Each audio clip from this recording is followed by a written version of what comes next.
দোহার সবচেয়ে বড় লিমুজিন কোম্পানিটা আমার পিকুইক গ্রুপ, পিকুইক লিমুজিন। সেখানে 900 ড্রাইভারের উপরে কর্মরত আছে আলহামদুলিল্লাহ। 36 বছর যাবৎ কাতারে আছি। 1000 রিয়াল বেতনে 10 বছর কাজ করছি। এখন আমার 14টা কোম্পানি, সেখানে 1200 বাংলাদেশি কর্মরত আছে।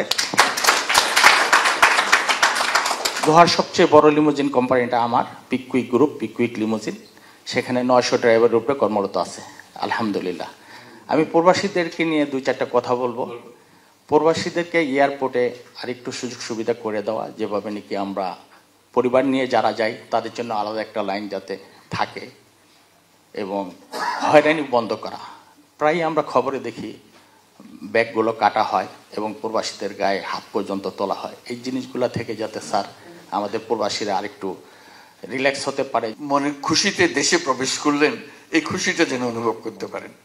তো সেই জন্য আমরা বলছি যে তাদেরকে ভিআইপি গেস্ট হিসেবে তো ট্রিট করবা। এরা সবাই আমাদের ভিআইপি, তারা আসছেন, তাদের সমাদর করা, তাদের জায়গা দেওয়া, লাউঞ্জ। বিশেষ করে বাংলাদেশি গার্মেন্টস পণ্যের এখানে যথেষ্ট আলহামদুলিল্লাহ চাহিদা আছে।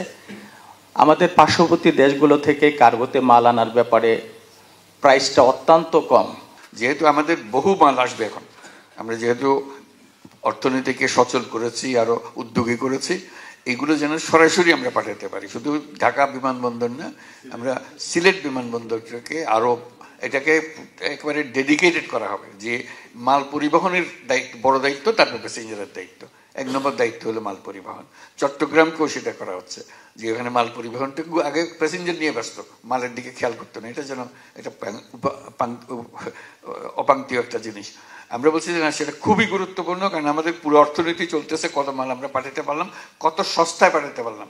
সস্তায় পাঠাতে না পারলে আমাদের জিনিস মানুষ কিনবে না। তো আমরা এই দাম তো গ্রাহকের কাছ থেকে আমার নিতে হবে, কাজেই ব্যবসায়ী আর কাজ করতে পারবে না। আমাদের কাজগুলো যত কমানো যায়, আমরা একেবারে টপ প্রায়োরিটি দিয়েছি। এটা জোরে সোরে কাজ হবে, সেটার জন্য কিভাবে করবে আমরা বিভিন্ন কোম্পানির সঙ্গে আলাপ করছি, যে পরিবহনটাকে আরো মজবুত করা, দ্রুত করা, সহজ করা, এটাই আমাদের মূল কাজ। এটাকে না হলে অর্থনীতি চলবে।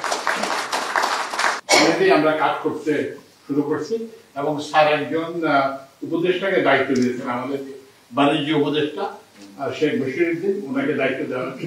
তো এই জন্য আমরা কাজ শুরু করছি যে এটা জেট ফুয়েলের যাতে দাম, যেটা একটা পরিবহনের এটা খরচ, এটা আমরা কমানোর জন্য ব্যবস্থা নিচ্ছি।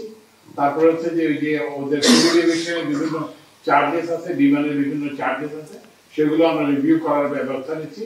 তারপরে বিমানের রানওয়ের একটা আছে, যে জন্য এটা পুরো লোডে করতে পারে না, সেটার জন্য আমরা ব্যবস্থা নিচ্ছি। অচিরেই আমরা আশা করবো যে এই যে কার্গো যে ভাড়াটা যাতে বেশি করে ঢাকার, আপনারা জানেন যে ভারতের আগে আমরা ভারতের মাধ্যমে আসতো, সেই সুবিধা এখন বন্ধ করা হয়েছে। তো এই জন্য আমরা এখানে দেশের যে বিমানবন্দরগুলোকে সেগুলোকে আরো উপযোগী করবো, এবং এখানে যাতে কার্গো ভাড়া যাতে কমে, সেই জন্য আমি কয়েকদিন আগেও তো সাধারণ ছিলাম, আমি কিন্তু ভেটি ব্যবহার করতাম, আমি কিন্তু সাধারণ লাইন দিয়ে যেতাম, 5-7 বেশি লাগতো পার, মানে ওই ইয়েটা পার করতে। মোটামুটি কিন্তু এখন ইমিগ্রেশন অনেকটা সহজ হয়ে আছে। তারপরে আপনাদের কখনো কোনো কমপ্লেন থাকলে অবশ্যই ফরেন মিনিস্ট্রিতে এক্সপেক্টেড ফ্যামিলি মিনিস্ট্রি বলবেন। আমরা কিন্তু সংবেদনশীল আছি এখন, স্যার যেটা বলেছেন যে আমরা চেষ্টা করতেছি যে